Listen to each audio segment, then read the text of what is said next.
right, what everyone? We here live ahead of John Cena's final in-ring appearance, John Cena's final match ahead of Saturday night's main event, Washington, D.C. Man, end of an era here. We're going to talk all about John Cena. We're going to talk about this tournament.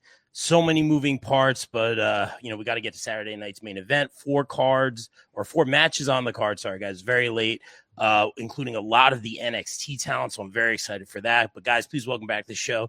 You know him as editor-in-chief of thepopbreak.com, a BCP OG, hashtag Dad Instincts, freshly back from Disney World.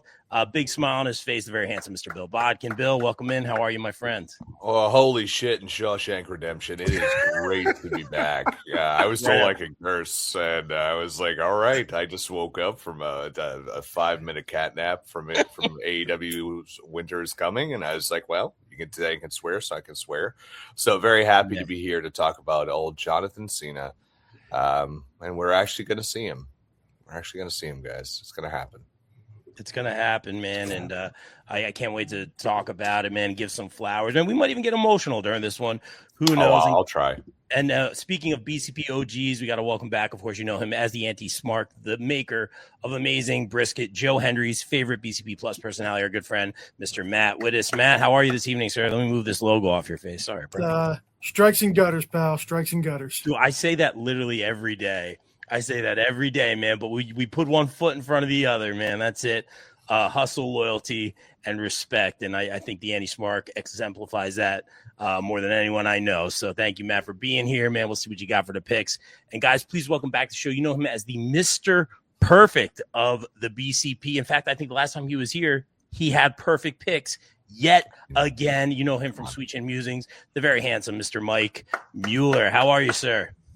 I'm doing great. Thanks so much for having me here, Rob. And you know what?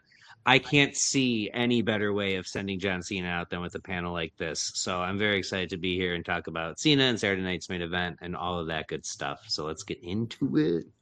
I love it. And this is a very handsome panel. This may be one of the most handsome panels of all time. I'll just put it out there. I don't want to take the shine away from Cena, but I'm just putting it out there. And guys, please welcome back. You know him from DFPN, the No Gimmicks podcast. Honestly, probably, and I've been doing this for a long time, but he probably really is the best interviewer on BCP Plus. Our good friend, Mr. Kelvin Kately. How are you, sir? Welcome in. Put too much pressure on me, bro. That's a lot of pressure. I mean, aren't you the same guy who got the Hardys to rap on a BCP Plus interview? Bro. I mean, this is true. This is true. Nothing Heck of a year, man. It's been a heck of a year. It has, man. We're just getting warmed up, man. But I don't want to just get the hype going, man. We want to deep dive into this thing. And guys in the chat, share the stream. Let us know kind of just how you feel about John Cena's last opponent. John Cena's, the time is now. This is his last match ever. Obviously, I wanted to give some flowers here, but we'll get Bill singing a little bit. Oh, I love this. Courtney Rice, Women's Wrestling Talk. Check her out. Sending love to Rob and the entire team. Thank you for tuning in. And Courtney, if you have any favorite, and we got to get you on the show, but if you have any favorite John Cena memories or anything you want to share in the chat, please let us know. And thank you for saying that. Jeffrey T. Fountain, USDN. It could be the most handsome, but the chairman is missing. We are missing the chairman. We're going to have to get him back on here because that would put it over the top. We got to kind of build to that, So thank you, Jeffrey, for weighing in. But Cena, he's had an amazing, career, Grand Slam champion, greatest of all time, never seen 17. The accolades go on and on. But for me, it's the outside the ring stuff. The Make-A-Wish stuff, man. More wishes than anyone in history. To me, the big one was like during COVID. And we were all kind of in that weird place and all shut down. And, Bill, you and I were podcasting, just trying to kind of connect and keep everything going. Matt, you as well. Sometimes Matt and I would watch the pay-per-views together on Zoom. And it was a weird time. We didn't know what this thing was, why we all had to stay home. And I remember Cena took the flight to visit one of the kids and he wore the mask, and that picture of him holding the kid with the mask on, man, that really touched me. And it's just someone who seems to continually someone who seems to continually want to leave the business, especially now, better than he's found it. It hit home closer to today on Twitter. We'll talk about that in a little bit, man. But I really think during this time, and Matt, you and I have said it on the radio, he's really been giving back as much as he possibly can. And I'm not just talking about the in-ring stuff or the matches he's having, but like he put over the whole Judgment Day. Like the women did their finishers on him. He visited NXT when Bailey just had the is it Lodestone, the Yes. whole seminar where a lot of these gals that I see every weekend on the independents are down there getting this opportunity. And who's sitting with there? I believe more than one has said he was there for 8 hours with them, spent time with every single one. I think there were 18 indie wrestlers down there. I mean, he's definitely hanging it up. I think he's been very firm about that. He seems to be a man of his word. But I think that stuff to me, especially when it kind of hits home or it's people I know or see on the weekend, and I get to talk to about this stuff, like that's really cool. Like you're really giving back and leaving it better than you found it, man. So I do have, I want to read in a little bit. We all did our thank you Cena piece on bcp-plus.com. If I do get emotional, Bill, save it with a joke or something. But Yes. I do want to talk about any memories you guys have of Cena or anything you want to share before we move on, guys. Bill, anything? I go back to what I wrote in the piece that I can still clearly remember the John Cena documentary. It was about Ultimate Pro Wrestling. I think it was on the Learning Channel back in the early 2000s, and UPW was run by Rick Bassman, who discovered the Ultimate Warrior, and he was running this promotion in California where guys like Samoa Joe and Frankie Kazarian got their start, and it was all about wrestling school. And I remember seeing John Cena as this guy. They would call him the prototype. He had a lousy haircut, and he was on there. I remember saying to my dad, I was just like, that's the guy. I said, that's the guy. He's going to be something big. And I can remember when they signed him to OVW as the prototype, and then he came in, as he called himself the wacky roll-up guy with his, matching, with his like million different match gear and boots for all the basketball teams in the cities that he was going into. And I remember seeing them, and I'm like, oh man, he's going to be big. But I don't know if any of us really ever thought he was going to be transcendent. Like, we saw this guy become the face of a multi-generation of pro wrestling. I mean, he was still, when he debuted, it was videotapes and DVDs to Blu-ray to the WWE network, and taking shows from arenas to stadiums every once in a great while, to stadiums being a multi-day staple. Think about how this run, he has been the face, even though he's been less there. It's like put on his back and his shoulders. He's that guy. I mean, he is, as much as us old heads know Hulk Hogan and Roddy Piper and all these people, all the kids today, everyone knows who John Cena is. And he has transcended wrestling to become this a movie star, TV star, voiceover like actor. I mean, you could see how many commercials he's done. Like, you could hear his voice, and he has transcended. Outside of Dwayne Johnson, is the biggest wrestling star in the world, and we got to watch the whole thing happen as grown ass people, and we can remember the whole thing from start to finish, and that's pretty wild. Beautifully said, Bill. As always, I love it. Kelvin, anything on Cena? Were you a Cena guy? I was off and on. And, and it's funny you say that, Bill, because as I grew older. Like, Cena was like at the tail end. I was fresh in the military, saw his first match.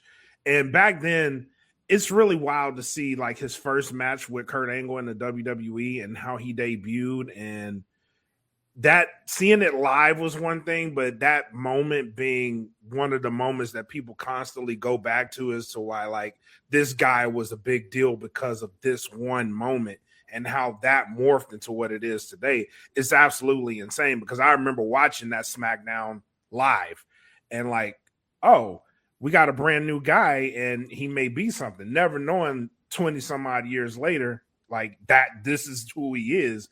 And he's transcending wrestling. And oh, by the way, he's on his way out. And we may be a little sad. I've only been sad like that when someone quit on 2 occasions, because I wasn't the biggest Kobe Bryant fan, right?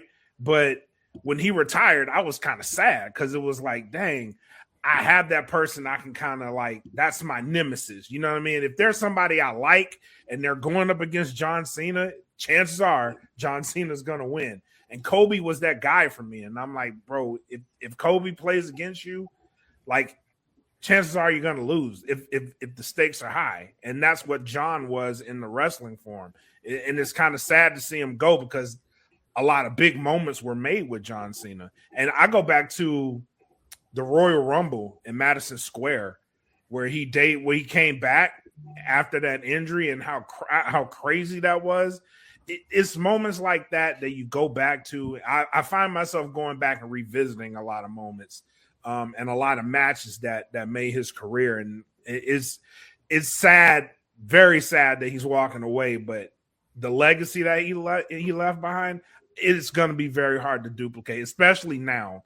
It's going to be really hard to duplicate what Cena was, not just in the ring, because his Make-A-Wish thing is legendary in its own right too. So it's going to be very hard. There's some very, very, very big shoes to fill. I love that, Kelvin, and I say that all the time. It's like you don't miss it till it's gone, but like I always use like that kind of like villain. Like for me, Kobe, that was Tom Brady. Like, it was like Tom Brady. Bill, I don't know if you can relate to that. It was like one of those things. Oh, no. I can't relate to that because the Giants always beat him. Oh, I'm here. Okay. Here's some. That's right. I'm just saying. The villain in the story. But it was like, Eli Manning was the villain.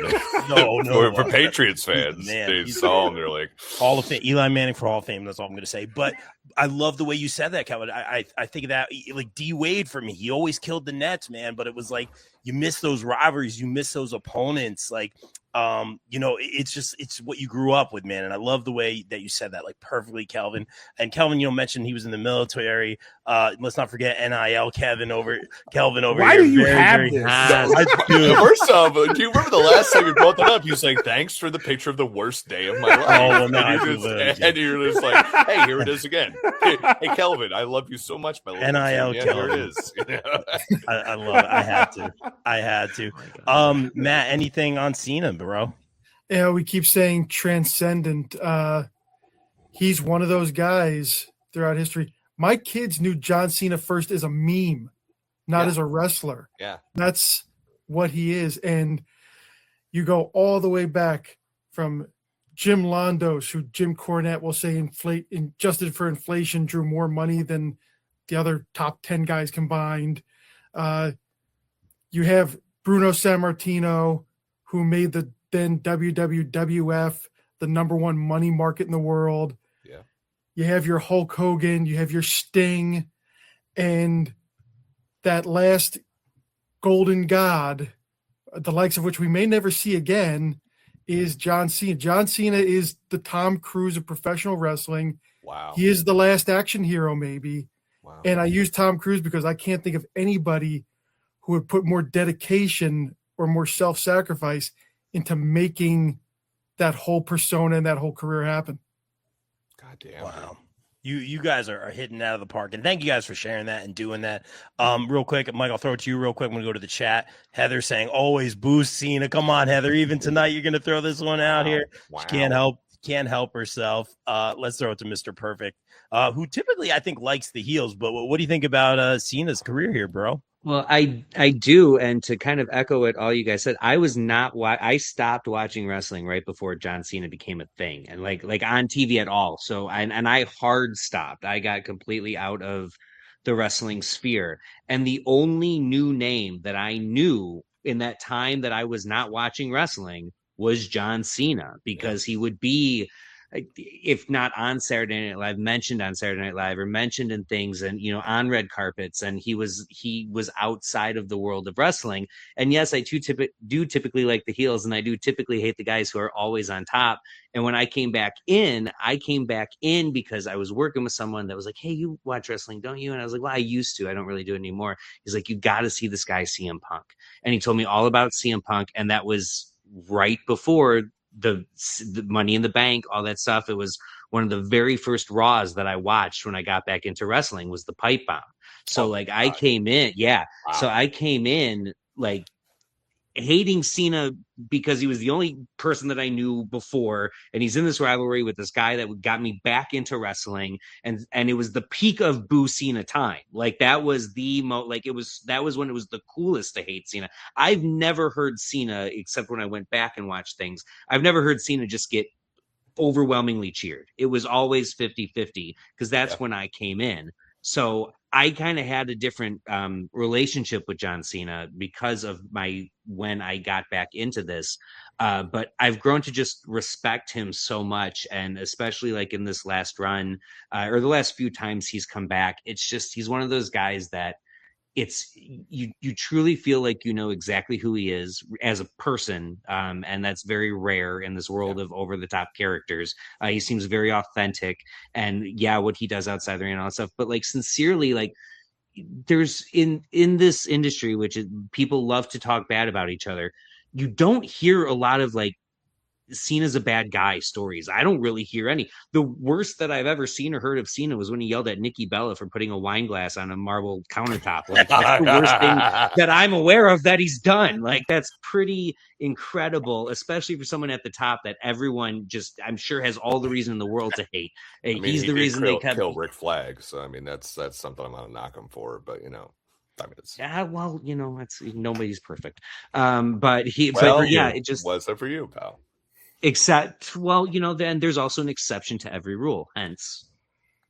But John Cena is like Matt said, like the Last Action Star is a beautiful comparison to it, because we really may never see anyone that's that marquee again, because this industry is no longer built around one guy will carry the company, and we're just going to put all of our eggs in that basket. And they did that with Cena, and we may never see that again. And that's incredible and remarkable. And like you said, all the Make-A-Wish stuff, just a top notch class A guy all the way. So cool. Beautifully said, guys, and thank you for sharing all that. We'll take you to the chat real quick. Courtney saying, I need to get on the BCP soon.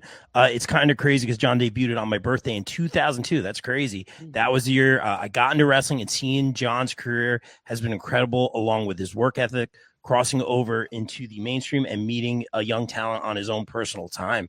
Yeah, very well said. And Heather, she's not back in. I respect you keeping it real. I can't help myself. Sorry, not set. Sorry, never a Cena fan. And let me say this, Heather, piggyback on what you said. Cena was never my guy, but he was the main character. I don't know, Rob. I know, right? Today, I know. It looks like he really wasn't your guy. Yeah, right. Yeah. Okay. Mysterio was always my guy.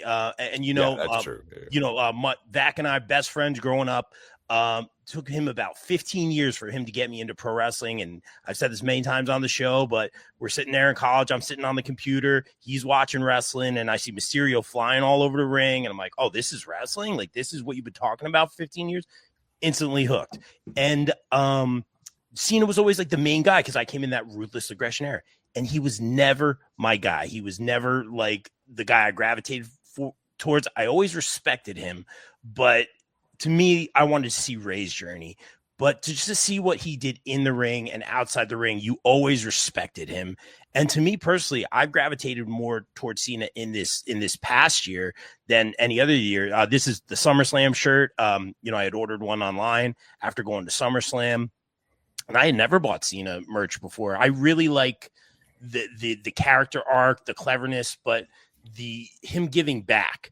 And check out that interview with CVV. He talked about a lot of stuff, like, even though everyone's very critical of him, he talked about a lot of stuff like taking time away from these movie sets and like things like insurance, like things like that have to go with the films and wrestling, and like how it was hard to kind of do both at the same time. And his body, he's saying, his body's kind of at the end is in terms of wrestling, and CVV sitting there going, but you're putting on some of the best matches you've ever put on, which I agree with.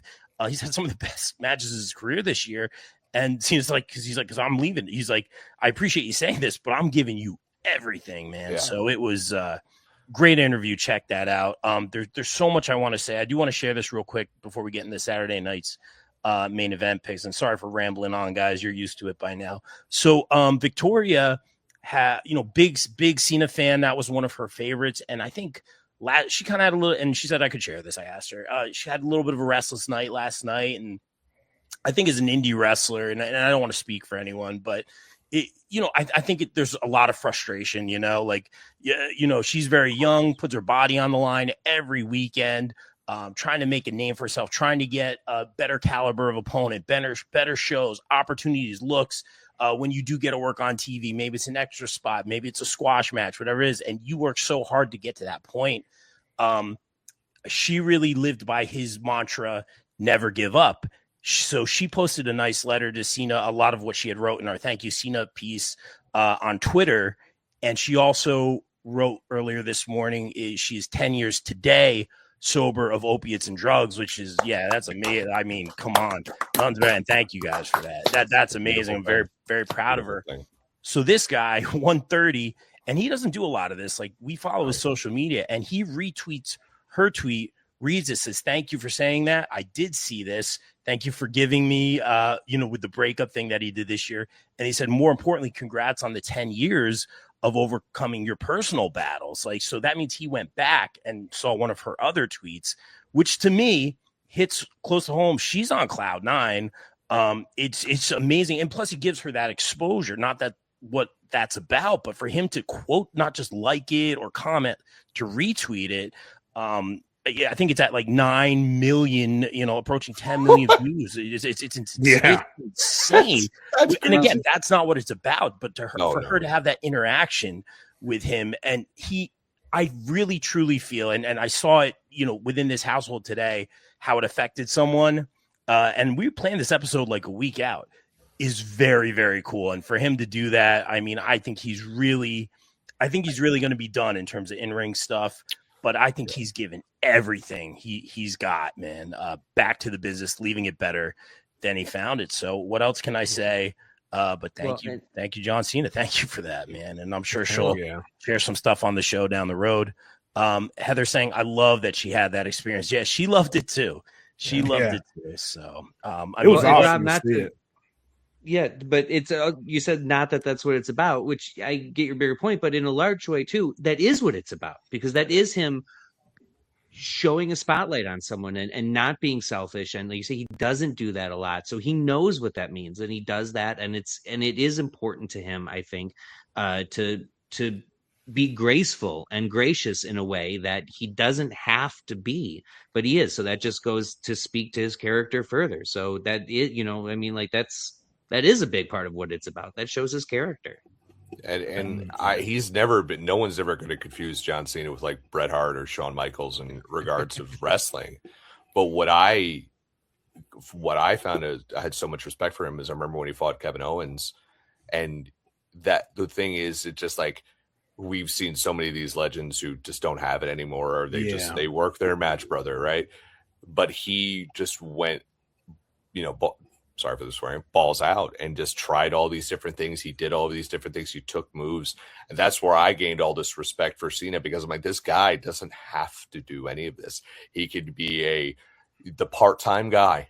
And even when he became the part-time guy, he put himself through the Bray Wyatt match.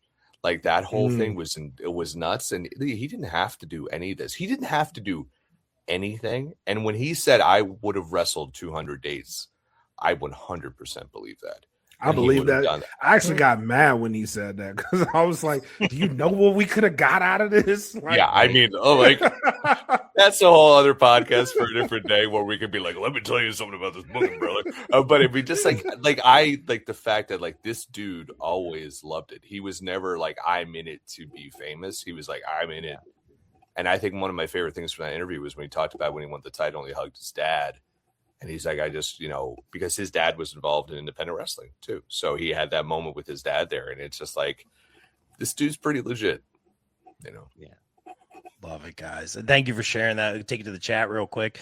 Heather saying, so proud of her, almost makes me want to like him. That's funny. Megan in the chat. Welcome, Megan. Thanks for tuning in. Saying, my son wishes that John Cena was his dad. His game. Oh, that's amazing. His gamer tag is usually Gabe Cena or some variation. Such a good dude. And thank you, guys. Yeah, keep the Cena love coming, the memories. And also, like Heather, keep it real for sure as we dive into Saturday night's main event, a show I am very excited for. This card looks awesome. I love, again, that is NXT heavy. I've really been enjoying NXT as of late. Let's talk about this one. I'm not going to go first because I think there's some theories on this one. Sol Ruca, who's amazing. You know, I had been saying that the NXT women's division wasn't the best in professional wrestling ever since, you know, Vaquer and Julia, all of them moved up. But it's looking pretty darn good. I went on and on about how that deadline match was fantastic and had that sense of urgency that I think War Games was desperately lacking. And that match is fantastic. Matt, you said Kendall Gray's been amazing, but Sol Ruca, another amazing performer. Bailey is taking on Sol Ruca. Bailey, another one continuing to give back, particularly to women's wrestling. We'll talk about that in a little bit. But there has been the addition of Zarya at ringside for this one. And I will throw it to you, Kelvin. What do you got on this one, bro? Oh, you put me on the spot first. Yeah, let's do it, man. I don't want to, steal the spotlight. Since this is sort of the give back, my brain wants to say Soul, but especially because this is her like opening to a wider audience. NXT does its numbers and it does it on CW, but I feel like this, especially with the amount of eyes that you're going to get for John Cena's last match, the Soul Snatcher is one of the most talked about finishers in the game, period, point blank. So for her to hit this move on this audience, it is going to make a lot of people talk. I don't want to diminish that by having Bailey kick out of it, as great as Bailey is. I think if she hits the Soul Snatcher, she wins the match. That's just me, because it sets her up. It puts her on a different pedestal because that is the most unique finisher out there. And if she hits it, wins the match, you have an instant star on your hands. I'll go on record right now. Everybody that's on this card that you haven't seen in front of a national audience, I think will take a legendary step forward after the show. But I think for Soul, if she hits the Soul Snatcher, you get a 1, 2, 3 out of that after a great match between her and Bailey, because it's gonna be a great match. Then you have a star on your hands with Sol Ruca. So I'm by that. If this show is really about giving back to the younger guys and gals out there, give me Soul for the win, hitting the Soul Snatcher 1, 2, 3. Gosh, Kelvin goes first. You already made me like rethink my pick like 3 times. Let's throw it to Wittes. What do you got on this? Ooh, I think I'm piggybacking off of Kelvin here, because you're putting Sol Ruca on national TV. Most people that are seeing her is a much smaller audience on Tuesday nights. If you're going to put Sol Ruca on national TV, she's going to hit the Soul Snatcher. And if she's hitting the Soul Snatcher, then no, you don't have somebody kick out of it. Now, I've been saying for a while now, they have been doing a slow burn with her and Zarya for a very long time. Maybe this is something where she hits a Soul Snatcher, but Zarya and Lyra are getting into it on the apron or something. That puts a spanner in the works. And now she's got one more thing to get frustrated with Zarya about. And maybe they get some eyes onto Tuesday night. Maybe people, oh, that girl who does that amazing move, and you know, the Mad Max looking chick that she's fighting with, that's supposed to be her friend. Maybe I tune into Channel 11. I don't know. But I definitely see I think the Soul Snatcher's getting hit. The only question is, does it turn into a schmoz after that? And because Saturday night's main event is a big commercial, I think it does. Good. That's really good. You guys got me rethinking everything. Mueller, what do you got on this? Mr. Perfect, tell us what's really going to happen. This has Schmaz finish written all over it for exactly the reason that Wood has said. This is a great opportunity to get people, all throughout the card too, not just with this match, but all throughout this card. There's a great chance to get people to go, hey, what's this NXT product all about? Looking at the overall card, and not to give too much away, I don't see a lot of NXT victories on this card, but I feel like this is a chance to do it. It's 100% the Soul Snatcher. Soul Snatcher is getting hit. There is no question about that. That is your lock of the night. You don't have her on this card if she's not going to hit that move. That is beyond stupid. But I will say that the thing that's given me major pause about Bayley having any shot of winning this, whether it's, I mean, maybe she wins in a DQ kind of thing with outside interference. But because of all the love that you said Bayley's been getting lately, both on TV and on social media, tons of shout outs for all the work that she's done. This feels so much like a Bayley love fest. And it's just too WWE to be like, here's your flowers, here's your flowers, here's your flowers, and eat the pin. And so like, I think it is going to be Sol Ruca. I think she is going to get the victory. I would not be surprised at all by a Schmaz finish, though. And there's something still could happen after the bell, like she wins clean and then something happens. So there's ways to make it happen. But it's just she's on this show. She's got to hit this finisher, and her Bayley kicking out of it would be devastating. So I think it's got to be Sol with a victory, and then we do some stuff to get the eyeballs on Tuesday after the match. Yeah. Oh man, you guys are making me rethink everything. Bill, what do you got on this? I think I like what Mike's saying here, but I think Bayley does get the win here because I think we're going to have the meltdown between we're going to have a Hulk Hogan, Paul Orndorff right here. That's what's going to happen. It's like we're going to have Zarya try to make up for spear, that maybe she meant to spear her or not type deal, this thing. And she ends up, Soul Snatcher, Lyra, something happens and she ends up nailing Soul. And it's an accident. It's an accident. And then we find out at the end, no, it wasn't an accident. And she power bombs her or something like that. And she wipes the floor with her, because what you want to do here is, they made a big deal about Zarya being signed, and she really hasn't been in the ring as much. So it's like, okay, if you want to build something, build, the mega powers imploding. And they've been, we can't have two gals be in a relationship, I guess, on NXT, that'd be nice. But it's just like, they seem to be generally happy together, but we got to drive a fork, but a wedge between them. So have them implode, I think really, really works, because Bayley getting the win here is like secondary. It's like she won, that's fine. That gets swept under the carpet because, one, we've featured the Soul Snatcher, and now we're featuring this feud. That's the important thing, not Bayley, unfortunately, because I do think Bayley is out the door. But I think it's like Bayley wins, but that's irrelevant. It's what we do with Soul. It's about making her and then making this feud. So I'm going to go Bayley with the win, but the win is irrelevant. Bill just made me realize something. Yes. We do not do gal pals on NXT. It has to be a throuple with JC Jane. Oh man, those groups always last. How she has not, JC Jane is not main roster is she's been there longer than anyone. I think. She said it. I think this past week, she says, "I'm the glue that holds this place together." And we always talk about how great the women's roster always is on NXT. Maybe she's the linchpin that needs to be there.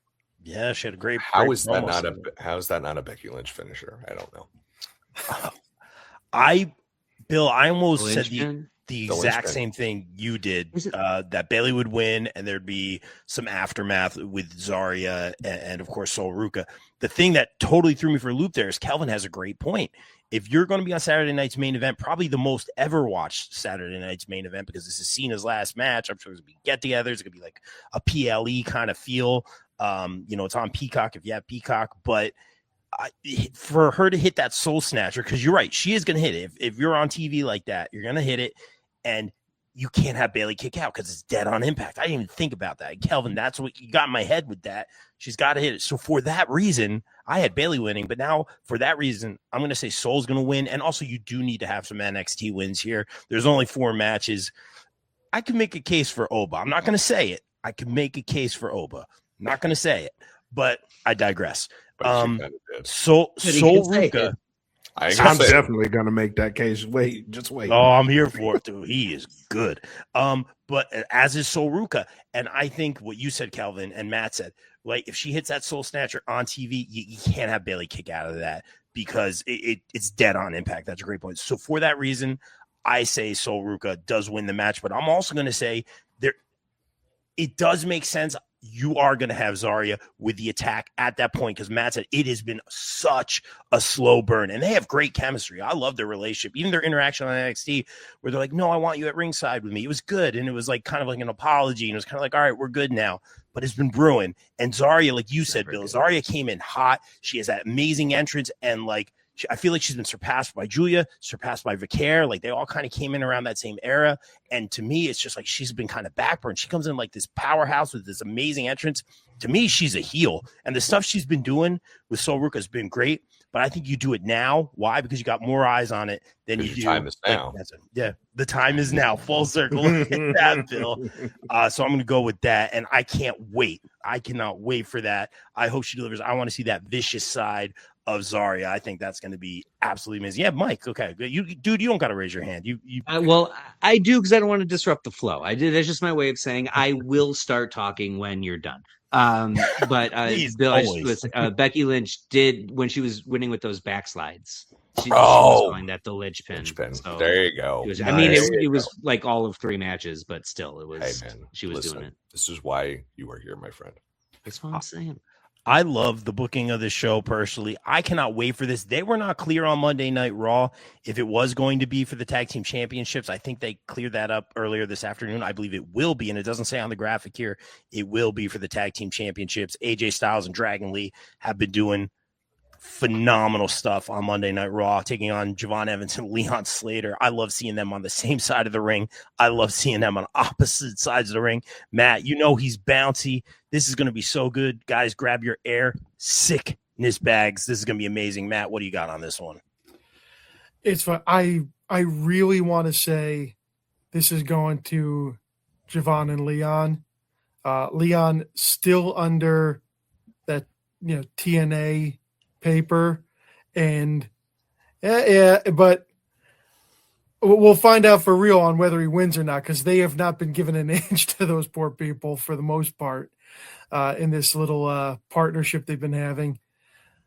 I think especially after that, how that last finish went viral for AJ and Dragon Lee, I can see them pulling an audible and saying, let's keep it on these guys, because wow, if they've been doing a good job, we trust them to do this, but at the same time, they are thrown together. And were they thrown together just to get people looking at the titles, so those titles go on to somebody they want to look at? And this is the big roster belts, as it's sometimes called. As an NXT fan, I don't like it that much, but yeah, the big roster belts. If they can put those on a TNA guy, I mean, that gets them a lot of the clout for the people who are going to be on AMC in a very short time. Mm-hmm. So I am going to flip the coin, and I'm going to go with Javon Evans and Leon Slater. Yeah. I love that, but oh man, that's tough. Mueller, what do you got on this? What's the perfect pick here? Well, I mean, this is like the definition of hodgepodge tag team versus hodgepodge tag team. It's crazy to me. Like this whole thing has come together really fast for both of these guys. It's Leon Slater. Correct me if I'm wrong. Is he still the X Division champ? Yeah. Yes. Yeah. So, I mean, if he wins, you've got this TNA guy matched up with this NXT guy that's wearing WWE main roster belts. Like this is like a crazy sort of cross-brand promotion kind of situation. And I could see them doing that, but I do think like that Styles Clash was the best Styles Clash ever. It was so cool. And I know a lot of the credit. What's up? I've never been a fan of that move either, but that was the best I've ever seen to set it up. Yeah, no, it looks so good, and this is definitely something that I think more. Obviously, I think the biggest winner in all of this is Dragon Lee, because he's someone that when he came in, he was being quote, he's the next Rey Mysterio, and it felt like that they still kind of call him that, but like the momentum of that has kind of gone away, and it seemed like he was going to be swept under the rug, and he got thrown in the LWO, which is a kiss of death, but somehow he got out of it, and now he's in this thing, and it's, whenever you get to stand on an apron next to AJ Styles, you're going to look good, and there's going to be eyeballs on you. So I feel like, while it would be like a oh my god kind of moment, and it would be cool to see how they're gonna use those belts across the different shows, I don't really see it happening. They just lost to the NXT tag team champions. I forget what their weird name is, but it was at Gold Rush. So it would be kind of bizarre to me. You can't win the NXT titles, but you can win the WWE titles. Yeah. So it just Dark State. dark-sided, dark something, I don't know. Dark State, Dark Side of the Moon. Yeah. Dark mode in my iPhone. But yeah, just it seems like it would be a little too out of left field for me, and with the hype that these guys have now, finally with that big move, and we're looking at this, and by the way, thank God that those titles are off of Judgment Day. Like, not to left field it, but I was that had run its course with them holding those belts. So let them, keep the belts. They've been attacking for 10 weeks and they've already got the belts. Let them hold on to it for a minute. Yeah, Mike, I'm going to agree with you. Just short and sweet out the gate. I think the real winners in this match are the fans. Not to be corny or anything, but for me, I'm hyped for this one. I love the high flying stuff. I'm actually more concerned that they're just going to try stuff, and I hope it's all clean. I hope it all hits. I think there's going to be a crazy styles clash. There's going to be crazy finishers, crazy tandem moves. I'm so here for it. I think it's going to be fast and furious right out of the gate. Another John Cena reference. Right out of the gate, I think it's going to be amazing. I do agree with you, Mike, though. I think the tag team champions, AJ Styles and Dragon Lee, will retain here.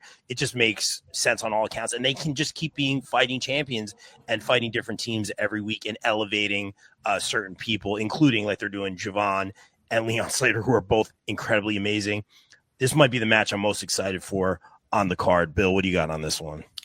They are a bit allergic to giving Javon Evans a win ever, so I don't see him winning. And the Phenomenal Dragons here, Dragon Styles, although I like Dragon Styles a lot better, that's a great team. Listen, we have seen WWE has done it. It's like, throw the belts on these guys or these gals, and it works. They're not Team Hell No, or but I mean it.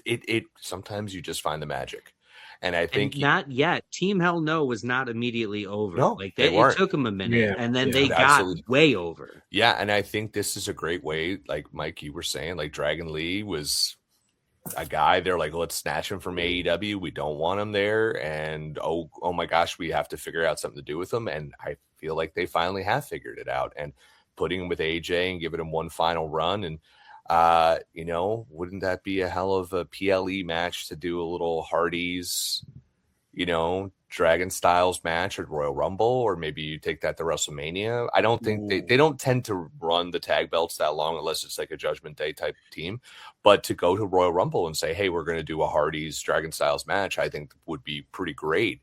I don't see them doing, like you said, Mike, I don't see them being like, hey, let's do something wild like an NXT guy and a TNA guy winning a title, for like a WWE main roster title. But I mean, this is a very big seal of approval for both Leon and Javon. Oh, by the way, I think your boy's bouncy is the dorkiest fucking thing ever, and I hope they drop that because it's so dumb. It's so dumb. It's because he's happy. Great. Okay. But he is so good. And Javon Evans is the truth, man. He's like, they have to be careful with him. They don't keep making him lose. Like, they have to realize there's something special with him to make sure that he's going to be there in a year or two. Like, was it Mark Henry or Booker T? I can't remember which one is that. It was like, in 15 years. Oh, it's Mark Henry. Oh, in 15 years, there'll be something special. And I'm like, he'll be in his championship era. It's like, no. Build a guy up now, Mark. Not everyone has to have the Hall of Pain, 15 years in and then get over. But I think Javon Evans is something special, and Leon will be too. But it's definitely AJ and Dragon for this one for sure. And this will be the match. This will be the wrestling match of the night. Love it, Bill. Great take. And Heather in the chat saying, you guys are all on point. Nothing that, when you're perfect, you're perfect. We do what we do, Heather. Bill, but you do bring a great point up about Javon. I see him constantly in that NXT #1 contender spot, always challenging for that title. He had a great match with Obafemi. What was it, last night? Where it almost looked like it, open to interpretation here, but it looked like he had him pinned and the ref was, just pulled out of the ring. But Oba's shoulder did not come up, and I don't like that for Oba. I think he should, again, I can make a case later, but Oba is that dude, but so is Javon. But I get what you're saying, Bill. It's like you don't want the L's to hurt him. I know the old sayings, the money's in the chase, this and that, but I get where you're coming from, Bill. I definitely get where you're coming from on that. Kelvin, what do you got on this one? Okay, hear me out. I can't think of a better way than to open up the TNA on AMC era by announcing that the X Division Championship, currently held by Leon Slater, will be defended against none other than AJ Styles at TNA Genesis in Dallas, Texas, where I am going to be at. So I want this to happen, and I need this to be set up by this particular match. That's my wish. You son of a bitch. Whoa. Shame on us. That is. That's great. That's great. That is my wish. But when I saw this match on the card, I was like, please let them be setting up for this, because it's right there. Yeah. It's open, and it's going to be amazing. And what better way to kick off the TNA on the AMC era than having Leon Slater versus AJ Styles at TNA Genesis, and you're building up from a WWE standpoint to a TNA standpoint, further solidifying that relationship. But I do think this match is just a showcase to showcase what Leon Slater is capable of, what Javon Evans is capable of, with those two as a tag team, because they have had a certain amount of buzz all these months with the TNA NXT relationship. You bring that in, you introduce Leon Slater, and then, oh, by the way, during the match, we can say, because we can, that TNA is going to be debuting on AMC in January. And this guy that's in this match is going to be on that show. And, oh, by the way, AJ Styles may be coming over to challenge him for the title. And Dragon Lee, because isn't AAA debuting on Fox in Mexico in January? Yep. So, and I think Tubi is going to be carrying AAA. I don't know. So, which is free. And I think we could get I don't think it's just specific to Mexico. So, yeah, you could put him over, and now you're making him a main guy too. Yeah. Tubi or not Tubi comes together. Oh, you son of a. Tubi, did you really? Really? Look at him. Look at him. Next match. Like I look at Obafemi right now, and he is judging you for that joke. He's just like, Robert podcast. Thank you. Good night, everybody. We try. It's supposed to end on a high note, Rob. You know what? He is kind of looking into my soul right now. I'm not gonna lie. Like Cody's pissed that you just did that. I love this. When they announced the winner of Ricky Saints, who I have a lot of thoughts on, I'll spare you guys for another day on that one. But I love it when Cody said, hey, the winner of that NXT championship match will be fighting me. And it could have been Javon after Tuesday. That's a whole nother equation. But this is the right match. It's Obafemi. I think Obafemi is the truth. I think he is that guy. I love him in the ring just as much as I love him on the mic. If you ever see interviews with him, he is so well-spoken. He kind of stays away from the cliches. It feels like he keeps it real. He'll throw a curveball at you in some of these interviews too, man. So he is just absolutely fantastic. I'm not going to say, I almost said it on the radio, and I can't get the sentence out of my mouth, man, but I can make a case because the title is not on the line. I can make a case for Oba, maybe pinning Cody. It's not going to happen. I can't finish the sentence, but I can make a case, man. You did. Well, you know what? He cut himself off actually before that last There was a word. dot. Was it an ellipses? An ellipses, Billy? An Or ellipses. Good an job. ellipses at Bravo. the end. But man, I love this match. I think it'll do everything for Oba. Please give me. Actually, do I want a clean finish? I don't know if I want to see Oba get pinned. I don't know if I want to see Oba get pinned. And you can't kill Cody. I know, and Bill, I'll let you go next because you can tell me why I'm wrong. But I'm really excited for this match. I think Oba is going to be that guy, man, and have him be unstoppable. But you are taking on the WWE champion. You're taking on the money guy, the face of WWE, arguably, in Cody Rhodes. I'm just glad this match is happening. I hope it's awesome. There could be room for a schmoz here to protect both guys here. Maybe I'm building Oba up too much, man, but I'm excited for this one. I could make a case. I'm picking Cody Rhodes, but I could make a case. Bill, tell me why I'm wrong.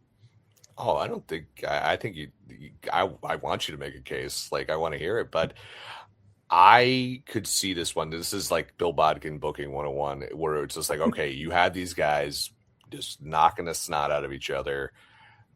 Oba gets Cody in trouble, and this is where the schmaz comes in, and Ricky comes out, and right. who's best buddies with old Ricky?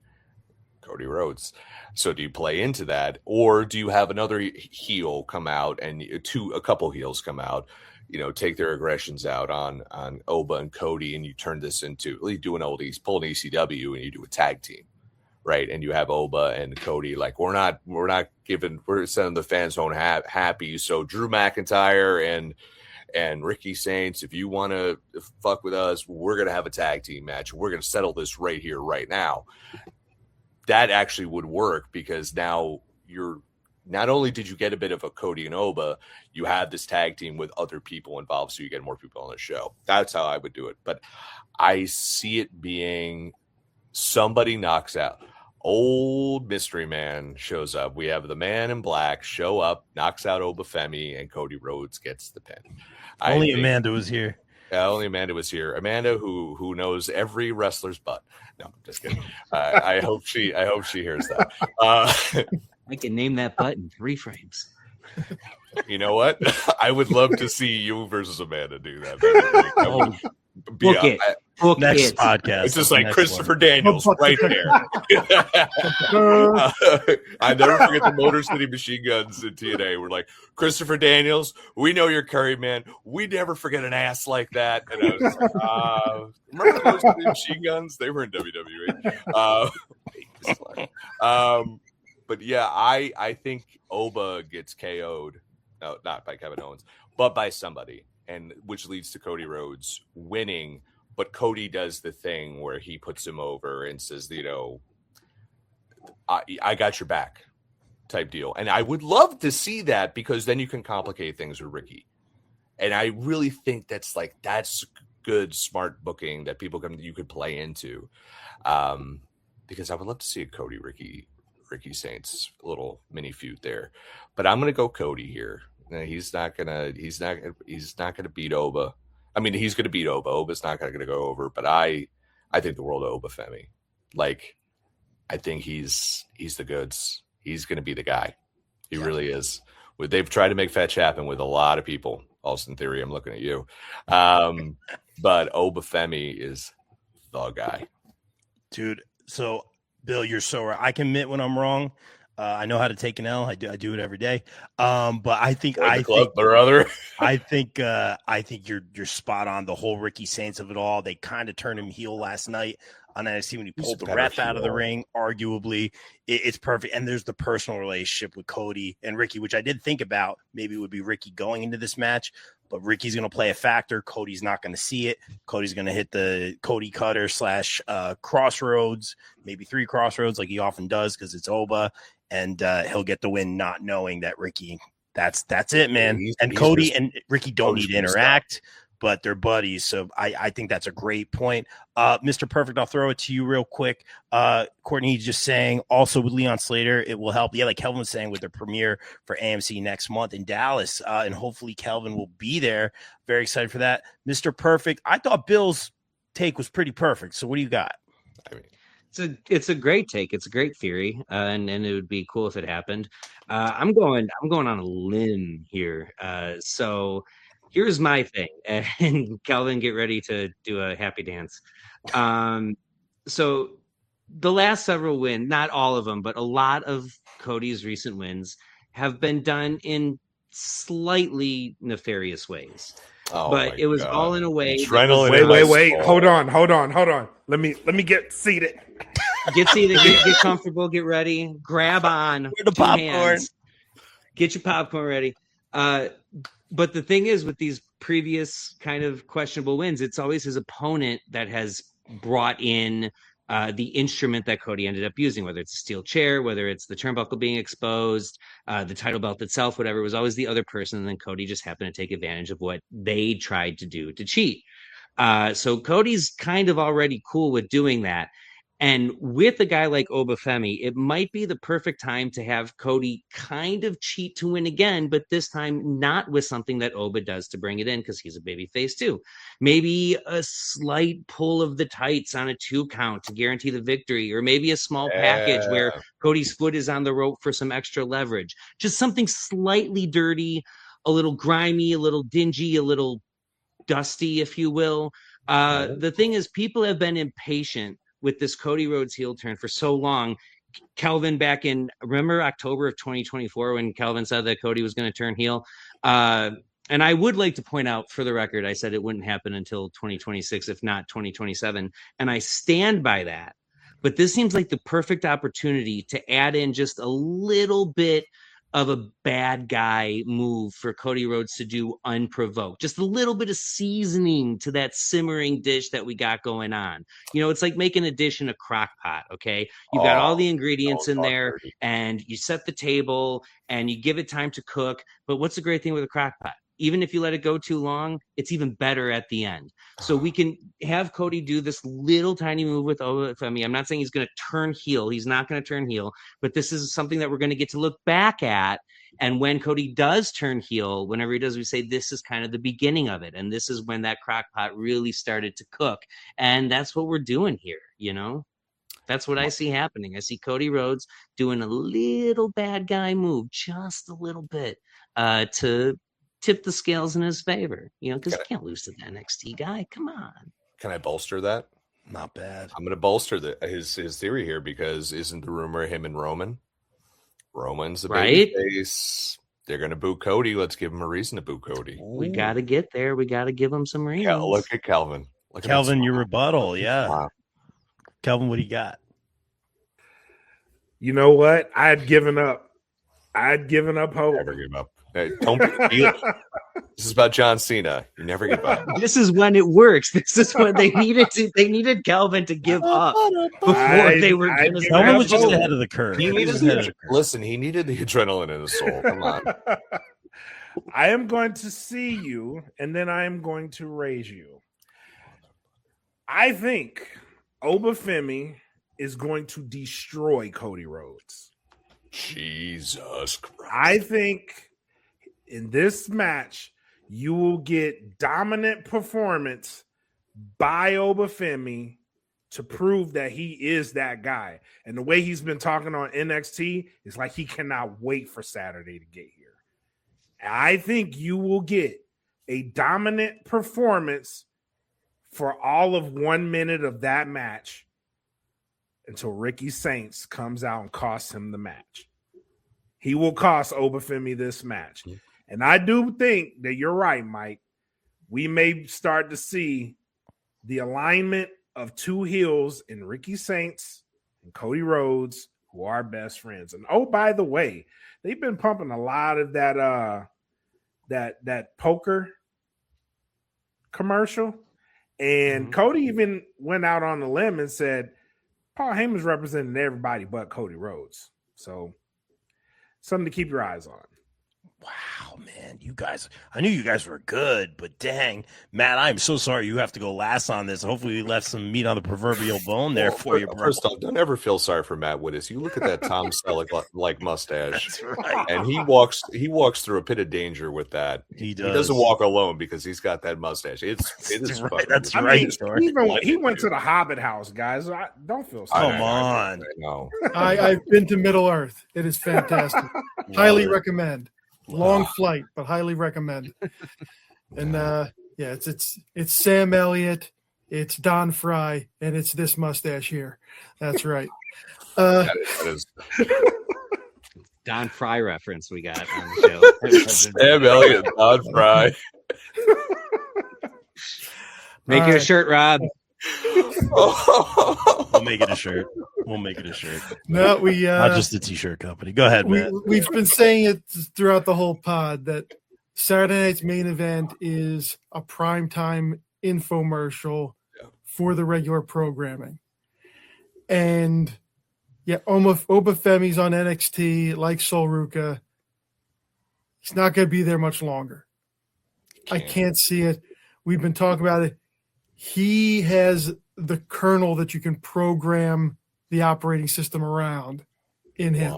That is brilliant. Wow. I think he has again, first off, he's going to hit that ring. Everybody who's never seen him before think he's going to use Ricky Starks as a blunt instrument to beat Cody Rhodes with him to go pick a fight with the Avengers. All right. And like I said, he is, a very eloquent guy. Never seen him miss his mark in the ring or during a promo. This is good. And yeah, I think we're going to see a little bit of ragdown going on here with the once and future Homelander.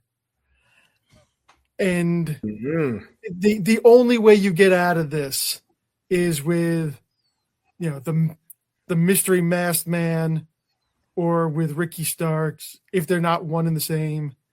We don't know. We got to get all the butt detectives in on that to find out whether he is or not. But T-shirt. Yeah, I don't think that they're going to have their marquee guy lose to the Tuesday night top guy on Saturday night's main event. Yeah, fair enough. I don't think he's beating them clean. There's something going on because again, they can't ever seem to finish any matches clean ever. But how do you do this one? How do you have Obafemi lose clean and get people interested in who he is from then on? How do you have Cody Rhodes lose clean? You don't. Yeah. Good point. So, yeah, it's a Ricky. It's the Ninja or whoever it is. It's a Black Scorpion. The Black Scorpion. That's right. Yeah. Al Perez here to take his revenge all these years later. Listen, brother. Don't ever mock the Latin heartthrob. That's right. But yeah, I mean, Cody gets the W, but we're going to be left with more questions than answers, which is how you move the story forward. Yeah, a lot of that going on. Let me pose this question for the panel guys. here. Is Obafemi in the Royal Rumble in the Diesel spot? Or do we give that to Braun Breaker? What's the Diesel spot for those who came in? For those who don't know. So for the Diesel spot, for people who don't know, originally this was the spot that Kevin Nash, when he was Diesel, Shawn Michaels' bodyguard, he came in the 90, Mike, you'll know better than me, 93 Rumble. I'm giving you the chance first. Nope, 94. I think that's 4. Okay. Yeah, okay, 94. Yeah, okay. 93 was Yokozuna. Yeah, so that was the spot where he just came in and just kept tossing people, cleared the ring. People will come in, you throw them out. It's that big spot, like Kane eventually would have that. Like a big man often will get that spot, like as a one-man wrecking crew. Won't win the match, but has that monster spot where he just like cleans house. So I'm wondering to you guys, is Obafemi that dude in 2026? Yes, and he'll definitely be in the Rumble. Yes. If he's in the Rumble, that's what he's in there to do. And if you present him in this match the way you guys have talked about presenting him, with whether he gets the win or not, but just destroying Cody Rhodes, it's the perfect introduction. If he had never if this match didn't happen and he appeared in the Royal Rumble, I would say no, because having a total unknown come in and do that's a little weird. But now that we've established him, yeah, absolutely. That seems like the perfect opportunity. Have him throw out, the Creed brothers and whoever else gets thrown in there. Like, let him eliminate all those guys. They don't exist. Creed brothers don't. They don't exist. They don't exist anymore. They're gone. Are they gone already? No, I hope not. Aren't they? They're in the basement. They're in the basement. That's what I'm saying. Just throw out, the basement guys. Oh man, Kelvin and Matt, you think to Bill's question, you think Oba's going to be in the Rumble and run through everybody? 99.44. Okay, it's very specific. Percent on it. I like the percentage. I'm going with that. I love it. Perfect. All right, you gotta leave a little wiggle room because it's WWE. More than half. They could ruin a wet dream. So, oh boy, are you my dad right now? That was like his favorite thing to say, which is really weird to hear your dad say. What a segue! Final match: the Ring General Gunther with the old music taking on John Cena. Here, that look on Gunther's face is for that last comment of mine. Perhaps. He's trying not to laugh. Retired. Cena's like, I appreciate it. It looks like Gunther is going to retire John Cena, as Bill had predicted on BCP. He has predicted that it was Gunther, and we all had kind of our predictions and our outliers and our underdogs. And I think the tournament's been a lot of fun, and I know people can kind of go back and forth on that. I think it was great to see Zack Ryder, who we thought was dead, Zack Ryder return. Great to see Dolph Ziggler return. I think LA Knight, despite where he is now, has had a heck of a tournament. His matches I thought were fantastic. I can critique a lot of stuff, but his matches were really, really good. The tournament did a lot. I just love how on the way Cena did a lot with Dominic, who months and months and months ago was my pick, even before the tournament was announced, for him to get to work with Dom. And we see him have 3 matches essentially with Dom, if you count the tag team match at MSG. So amazing what Cena's been able to do, not just for the men, but for the up and comers, for the NXT, for some of the women in the Judgment Day, for the independent women at Bailey's seminar, Natalia's dungeon training. So he's really leaving it all in the ring. It's amazing. And it looks like, plain and simple, that Gunther is going to be that guy, the big bad. I don't want to say final boss because that's taken, but this guy's being set up. I think he's that old school heel. They changed his music. They changed his presentation just a hair, introduced a new finisher on the last Raw. And he didn't say, hey, John Cena, or he didn't say, hey, LA Knight, I'm going to beat you. He said, hey, John Cena, looked right past LA Knight. Look how I beat LA Knight, introduced a new finisher. I don't even know what it's called. And that's the thing we've talked about here on BCB Plus for a long time, how great Gunther is in the ring. But we always say, what is his finisher? Is it the power bomb? Is it the sleeper hold? Is it this new finisher? It's all of the above. I think this is going to be a great, hard-hitting match. And I've said it since day one. I think Cena's going to get his time after the match.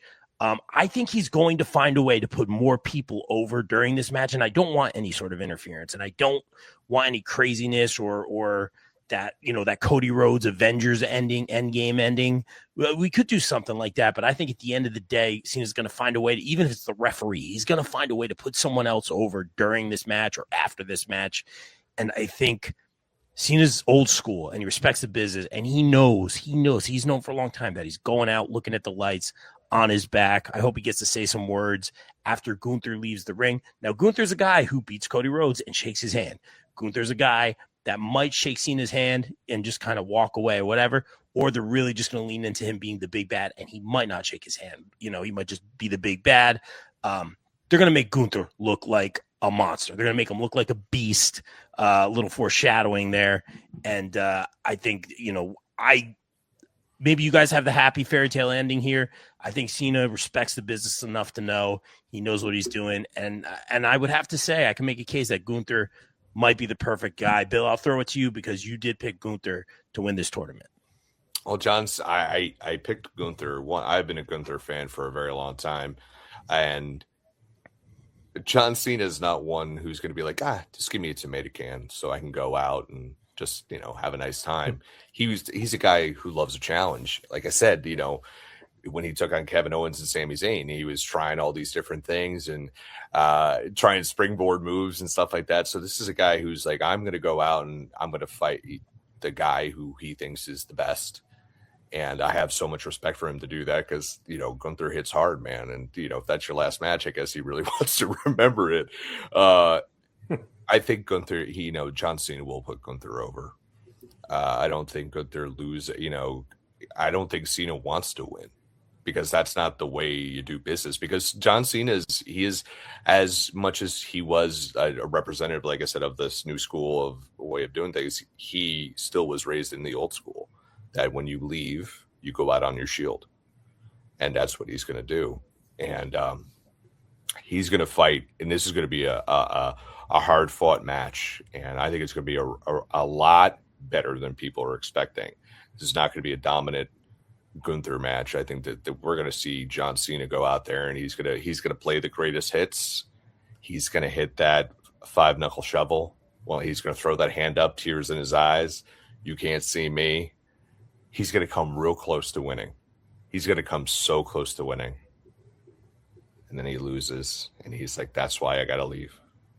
I got to go. I hope I've heard they say they're going to open the show with this, which I think is silly. You can't. No, but the only thing I could think of why you would do that is if there's a game on that's happening at some point, like some college game or something like that. But I don't think that's the case. So I would have him go on last and give him his flowers. I've often said, like, I would love to see some goofball, some basement creature, as we said before, come out and try and steal his time. And he hits the AA and sends everyone home happy. You know what I mean? I would love for him to get a moment with R-Truth at the end. I think that'd be a lot of fun. But ultimately, like, this will be a hell. I think we're going to, as bad as some of the last run of John Cena has been, and we can admit some of it's been very bad. I think this is the ultimate. What do you always remember? The last thing you saw. And we're going to remember this and be like, wow, that's a hell of a way for someone to go out, because we don't see this very often in wrestling where someone actually retires and stays retired. Wow. Beautifully said, man. That's great. Matt, what do you got on this one, man? Yeah. John Cena, again, like we said, he's showing up to Bailey's workshop for 8 hours straight. He's still making all of his appearances. He was volunteering to do 200 dates for this last run of his. Was willing to do whatever they wanted, storyline throughout, for good or for ill, as we've seen. He knows, just like it's our last time seeing him, it's his last time being out there for us. He's giving everything away that he can leading up to and throughout this. We're going to see, I anticipate, one of the better John Cena matches of all time. And yeah, again, we're talking about showcase. This is going to, before these two hit that ring, you are going to see at least 2 bumpers of Gunther beating Goldberg before they get into here. Because I have a feeling that in this elevation of Gunther, we are going to see maybe a returning Chris Jericho. Rob, I read your mind there a little bit with that beast comment. Yeah.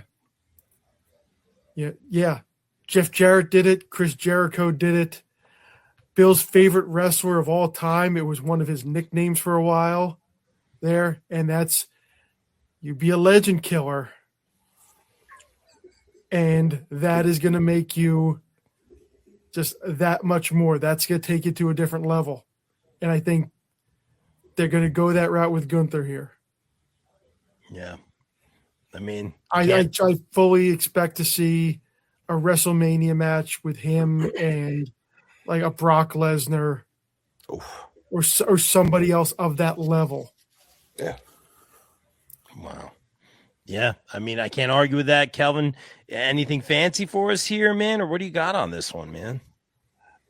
I know everybody's focused on the match, and I know what's probably going to be the most emotional moment is the moment John Cena walks out, because he always talks to Stu, and that last time he's talking to Stu is going to be emotional, and it's like, for the last time, let's go to work, and then the run down the ring. That's going to be a very emotional moment for a lot of people, and just to know that, all right, we're at the end right now.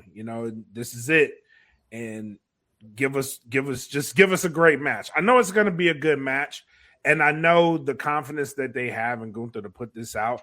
I'm going to say it, when they switched his music back to the old Walter, I was like, oh yeah, yeah, everyone's cooked, because that guy's dangerous, and I like the direction that they're going with him, to make him sort of that established star, the one that takes people out, the one that is, as he said it the other night. He said, a lot of these guys are your favorite, wrestlers. I am your favorite professional wrestler. And that's what he's building himself as.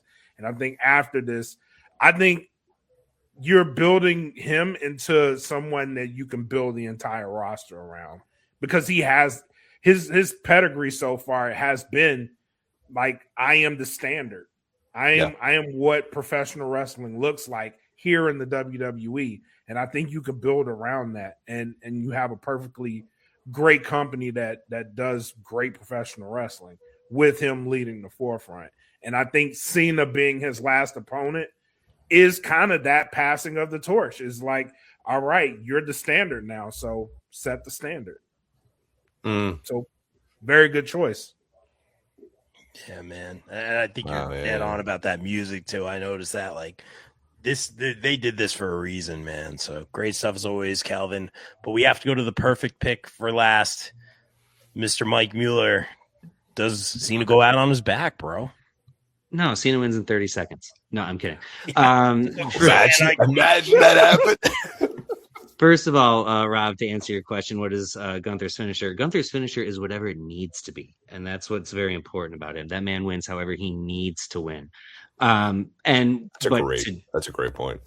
Thank you. I agree. And to argue, though, with what you said there, Rob, of he is a monster, he is not King Kong. He's not that kind of monster. He is what I call a golden era monster, a Hulk Hogan monster. He is the monster that seems unbeatable and beats everybody until we get to that blow off, and then he loses. He lost the Intercontinental title to Sami Zayn. He lost the world title to Jey Uso. He lost to CM Punk. Like, he's not indestructible, and he's overly confident. He has his flaws.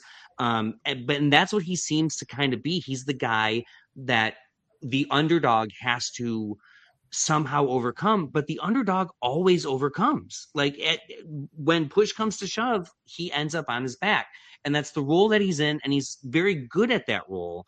But what we have to figure out that we're going to do here is he going to stay in that role, or is he going to become the Brock Lesnar-esque monster that can run through everybody, that can destroy everybody, that can be Undertaker and go undefeated for 20 years at WrestleMania, like that level of just insurmountable odds. And in order to do that, you do have to have him beat Cena here. With everything that you've said, Cena has no problem going out on his back. He should go out on his back.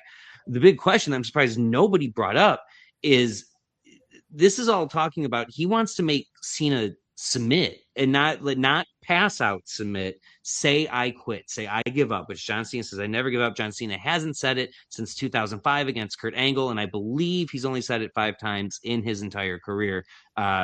So it's not something that happens very often, and it's certainly not anything that's happened in the last 20 years.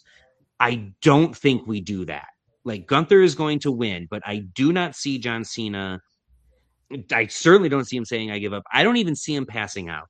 The way I see this match going is it's submission move after submission move. It's, Cena gets offense going, and then bam, another submission move on, and it gets so close. And just, I can't do it. And you got to fight through it, and then he gets out of it, and then it happens again, and then we go to the pass out stage where he almost passes out. then he gets back up. Then he almost passes out and he gets back up. And Gunther is so obsessed with not just winning the match, but beating Cena in that fashion that he allows himself the moment to slip. And this is where we go, oh my God, Cena's going to do it. Gunther could have pinned him. Gunther could have pinned him 10 times, but he didn't do it because he had to win his way. And it's what's ultimately going to cost him. But because he's a professional and he's going to go out the right way, and because we are going to elevate Gunther to that true monster status, Cena's going to have his big comeback. He's going to have his flurry. He's going to hit 3 AAs. We're going to get 2 and 99 100ths. Gunther's going to kick out. Gunther's going to power bomb him about 800 times. He's going to maybe twice, but somewhere between 2 and 800. And then he's going to pin John Cena because eventually he's like, I can't give this opportunity up again. I have to get the win. So he has to concede that he can't humiliate John Cena like he would like to, but he does ultimately get the win, and then he will leave the ring. I don't know if he shakes Cena. I don't want him to shake Cena's hand because I want him to go on this I'm a monster sort of thing. Him shaking Cody's hand made sense. This one, not so much. But then he will leave the ring because he's business. He's going to the pay window. He's getting his paycheck. He's getting out of there. He's going home to his, I assume, beautiful wife. I would never speak ill of Gunther's woman. So, and then that's when we get the John Cena opportunity in the ring to... I had no doubt. So then we get we get the thank you, John. People come out. They might even fill the ramp with everyone coming out to do like a thank you Cena kind of a thing. That'll still happen, and he'll get to, take his bow and collect his roses and get out of there. But that's the way I see it going down. I could be totally wrong. Cena could win in 30 seconds. I think you bring up a great point, and we'll get out of here real quick, guys. And thank you for staying up, everybody, and thank you guys for staying up tonight. That is such a great point because we talked about it earlier today with the tweet with Victoria, never give up, and that being his mantra and all that. And Gunther was so focused on how he beat LA Knight even before it happened. And there was a lot of chatter about, LA Knight didn't pass out. He tapped. And I'm sitting here going, well, that's because Gunther is going to make John Cena tap. And this is going to be the one time that Cena gives up. But it's going to be to put other people over and then move the business forward and all that stuff. And I'm sitting here going, after what you said, it would be apropos for him not to give up because he never gives up, man. And I think that's beautiful. Maybe he passes out. You said he doesn't. Maybe I love what you put forward. I think that's great. That's like deep on a lot of levels. Maybe Gunther just gets it done with the slam pin. Cena doesn't have a choice in the matter. But I thought for sure Cena was going to tap because LA Knight tapped, and that was just kind of leading on to like this is the one time Cena gave up. But man, after today, the tweet, I'm emotionally invested now personally. And what you just said, man, I think don't have Cena give up. He can lose, but he'll never give up, man. Well, beautifully said, Mike. And I love that. Guys, thank you so much for staying up. Thank you, John Cena, for everything, including today, everything you have done for the Make-A-Wish for professional wrestling, for the next generation of wrestlers from the indies all the way to NXT, man. And guys, before we get out of here, of course, we got to get our stuff in. Let's get to that shameless promo. Calvin, tell us what you got going on, bro. Oh, man, we got a lot going on. No gimmicks, DFPN. We are ending the year very, very strong. Athena's promotion, Matthew Palmer, Metroplex Wrestling here in DFW. They're closing out the year very, very strong. Had a great 2025, building up to the Texas Rumble here in Texas in 2026. A lot of big names have come and been in the Texas Rumble, so they're building up towards that. We're interviewing all of their top stars over at No Gimmicks, so please come hang out, get to know these guys. Fair point.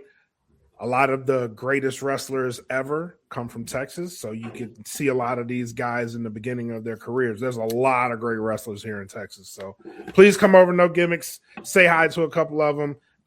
They are excellent at what they do, so come hang out with us. Otherwise, dfpn.com. A lot of great shows. We have a Star Wars show coming in 2026. We have so much coming in 2026. But BCP Plus is kicking back off. I did a lot of great work with the popbreak.com over the past couple of weeks. Shout out to you guys. Please go over, check them out. it's been a fun time. We're ending 2025 on a very, very high note. Thank you guys over here at BCP Plus. Thank you to the BCP Plus faithful for all the support this year. You guys have been awesome to hang out with. Thank you for entrusting me to be your wise man. I really do appreciate it. Thank you guys so much. The wise man of the BCP. Ain't that the truth? Thank you, Calvin, man. We are not worthy. And Bill, tell us about a little something called the popbreak.com, my friend. All right, the popbreak.com. We are entering year 16. All the lovely gentlemen on this podcast are a part of the Pop Break, and I'm very proud of that. This has been one of our best years ever. Go check everything out over at thepopbreak.com. Follow us on all forms of social media at the Pop Break, except for YouTube. We are at popbreak.com, all spelled out. If you love wrestling, you'll check out the videos I did, poorly shot, I might add, from AEW Full Gear, the press, the scrum, where I asked both Tony Khan and Mark Briscoe questions. That was a lot of fun. Hopefully we'll be covering the Hammerstein Ballroom shows as well. You could also check out my coverage of the opening of Netflix House in Philadelphia. And if you love bands and music, I have 5,000 interviews that it's still coming. A lot of cool stuff. If you love jam bands, I got a lot of stuff over there. If you're a local New Jersey band, I have a lot of Asbury Park stuff going on with Telegraph Hill Records with their What a Wonderful Year showcase. So go check that out. Socially Distanced is our weekly podcast, the flagship show that I host with BCP's Amanda Rivas. Kelvin was on last week talking about Stranger Things. Well, we just did an episode on the 10-year anniversary of The Force Awakens, which is crazy to think that's 10 years old. Whoa. We're going to be doing a whole bunch of Stranger Things, Fallout, you name it, we're talking about it. And I'm the Bill and the Bill versus the MCU podcast. We're going to be wrapping that up this year. We covered all the animated Marvel features. We did a whole bunch of stuff on the Fox and pre-MC Marvel Studios, Marvel films, which most of them were terrible. And you can check all those out over on the Pop Break. Christ, guys, I had to go to a library to find The Punisher with Thomas Jane, which I saw in college and wrote a review about. It still sucks. It's so bad. Oh, well, listen, brother. I did it for the site, and it sucked. And I watched all the goddamn Ben Affleck and Elektra movies, and they were just as bad. So go check all that stuff out. And thank you, BCP, for letting me write about wrestling, let me write about the New York Giants, and just being a part of the family. So thank you, Rob. Yeah, man. Thank you. Matt, anything to plug? I hope I'll be seeing you on the radio. We'll see what happens, man. Yeah, you can catch me and my intermittent articles at the Pop Break and on BCP Plus. And just taking some time out here to tell everybody, think globally, act locally, support your local businesses, support independent wrestling, and support your local volunteer first aid and firefighters. Look into it yourself. As we always say, imagine if volunteers didn't. Ooh, yeah. That's deep. So if you're tired of the problem, be part of the solution. Beautifully said. Thank you, Matt, for that. And Mike, I know you wanted to wrap it up here, man. The floor is yours, my friend. Thank you. Yeah. So, Rob, if it's all right, instead of putting myself over, I'd like to take a minute to put all of you guys over.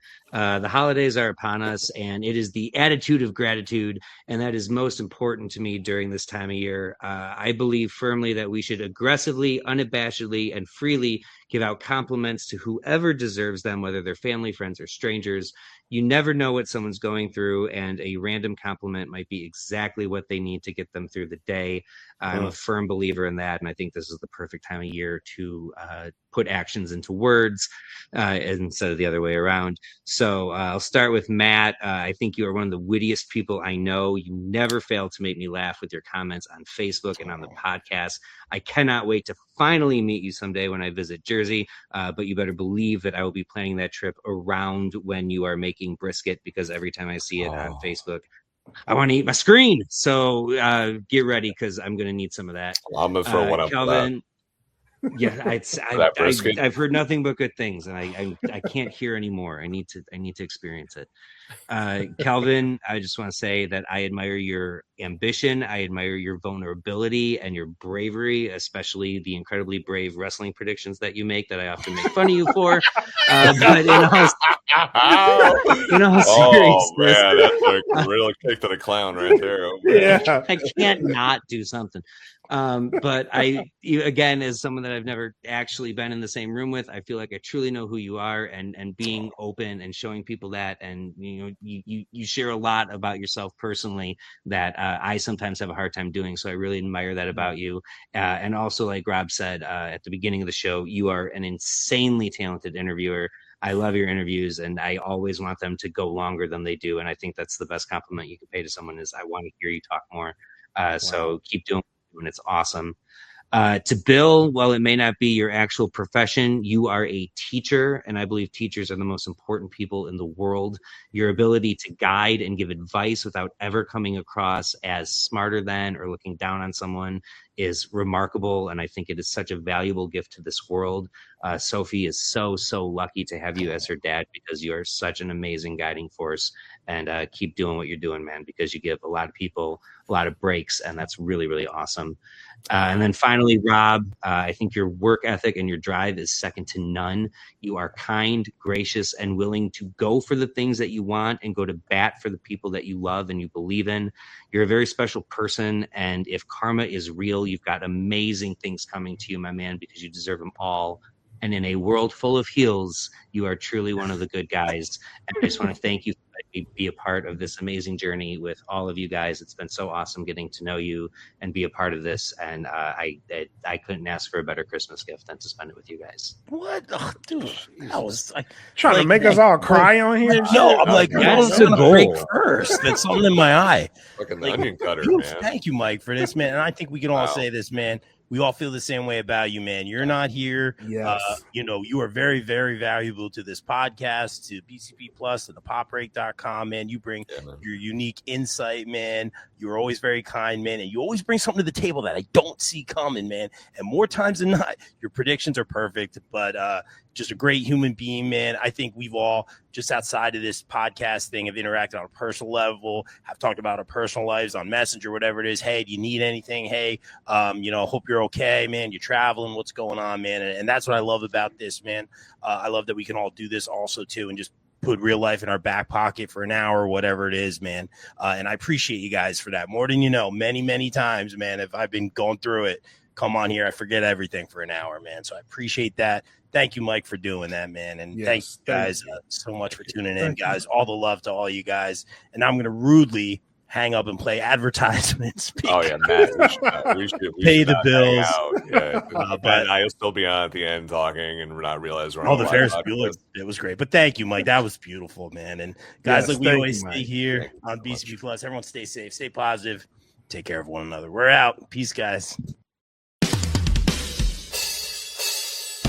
BCP is brought to you by our favorite store, Funkenstein Wrestling Superstore, located in the Englishtown Flea Market in New Jersey from 8 a.m. to 3 p.m. Saturdays and Sundays, and online at FunkensteinWrestlingSuperstore.com. Get your favorite wrestling merch, retro video games, Ninja Turtles, Ghostbusters, G.I. Joe, so much more.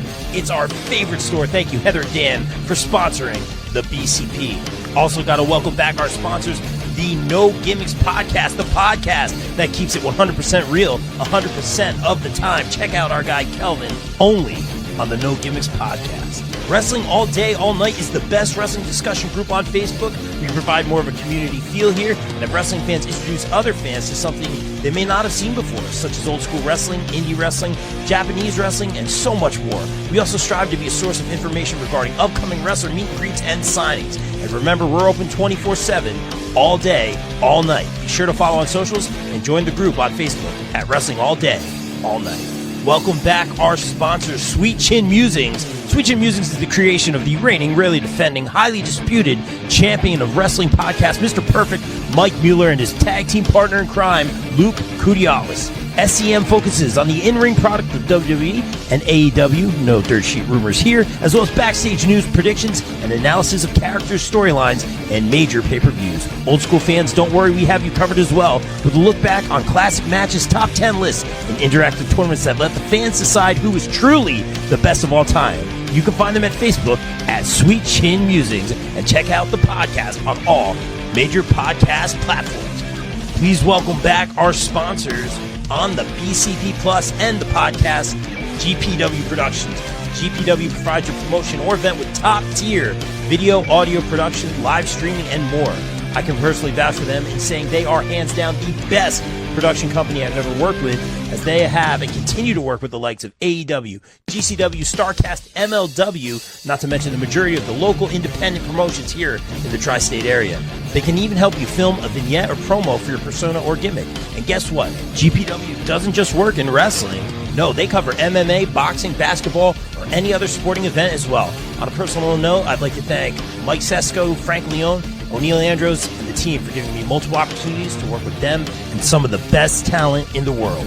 Thank you, GPW, and guys, book GPW for your promotion or event today at contact@gpwproductions.com. Please welcome back one of our favorite sponsors, Mania Club. Established in 2015, Mania Club is a WWE-recognized community for fans with an eclectic love for both the world of professional wrestling and raising money for Connor's Cure. During WrestleMania weekend, we host the official tailgate of WrestleMania while also celebrating the life of Conor McCallum. They are the single largest donor within the V Foundation for Connor's Cure, with over 150,000 raised. Please donate and join the Facebook group over at Mania Club on Facebook. Donate at jimmyv.org/Mania Club. Guys, please welcome in our new pod sponsor for the months of May and June, J. Adam Photography. Jay provides quality, artistic, innovative photography with a quick turnaround time. Be sure to check out his latest ISPW Wrestling pics and much more stellar content. Right now, wrestlers can do a special portrait shoot with Jay in Sparta, New Jersey for just $50. Contact Jay at Jay Vogel on Facebook and be sure to follow him across socials. Thank you, Jay, for sponsoring the BCP. Guys, let's welcome in our new pod sponsor, Cooper Groove Grips. When you play Cooper Groove drumsticks, you get increased sensory feedback from your hands, so your grip will naturally loosen, but you have complete control.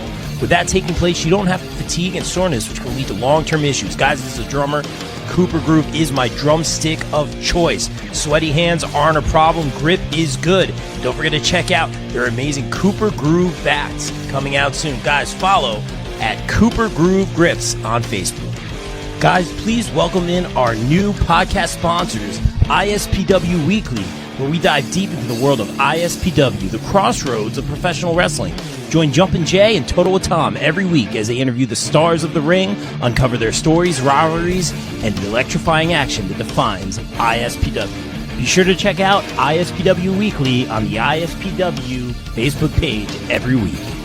Are you looking to press play on feeling good again? Well, Twisted Shamrock Studios and Spa, our premier sponsor here on BCP Plus, Delaware County's Retro Recovery Rebels. They're here to rewind time and reboot the way you heal. From therapeutic massage and assisted stretch therapy to glow-up facials and energy work, this is where function meets feel good.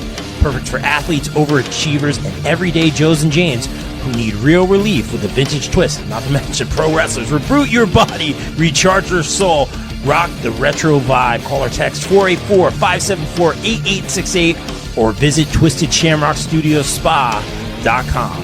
Guys, please welcome back our returning podcast sponsor, USDN. USDN Podcast is run by USDN Chairman and the Council of Nerds. We bring you all the latest news and rumors from the world of nerds and consolidate it right here at the U.S. Department of Nerds. USDN is for the people, by the people, and of the people. Follow them at facebook.com/US Department of Nerds.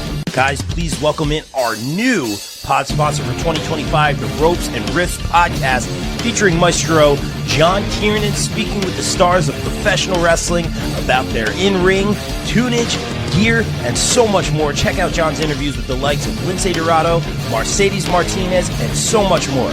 Find the Ropes and Riffs podcast on all major podcast platforms. Guys, please welcome back our returning sponsor from the left side. Get hit from the left side with all the wrestling and sports news you can handle. Thank you from the left side for sponsoring the BCP. EM Collectibles. That's right. They feature live signings, collectibles, toys, and more. Be sure to follow them on their Facebook page and stay tuned for upcoming events. Those upcoming events include September 6th, Veteran Pro Wrestling presents September to remember a special appearance by American Gladiator, Malibu, and Glow Star Tiffany Milan. September 27th, 90s Wrestling Con with Scotty Riggs. October 25th, Glory Days Grapple Con 3 with Brutus Beefcake, Harvey Whippleman, Bill Alfonso, and One more possible name, May 2nd, 2026, New England Fan Fest with Atom Ball, Heavy Wilderman, The Headbangers, and Power of Pain. Please welcome our newest podcast sponsor. It's the SDN Podcast for in-depth WWE predictions, pay-per-view reviews, and insightful interviews with wrestling personalities. I highly recommend the SDN Podcast. They cover all the big events and give you expert analysis every single week. Be sure to subscribe and stay updated on everything pro wrestling. Thank you, SDN Podcast, for sponsoring the BCB. ISPW Pro Wrestling presents Headlocks and Home Runs Saturday night, December 6, 2025 in Cedar Grove, New Jersey. Tickets are available now at ISPWWrestling.com, featuring Vicious Vicky Venuto, Justin Corino, Alex Reiman, Evil Chica, The Shot Callers, Niels Farrell, Ray Calitri, and more. Get your tickets now. Saturday, December 6th in Staten Island, New York. Warriors of Wrestling proudly presents its 18th anniversary event, featuring Trevor Lee, formerly known as Cameron Grimes, also featuring the famous Lock and Key ladder match. Get your tickets now at warriorsofwrestling.com.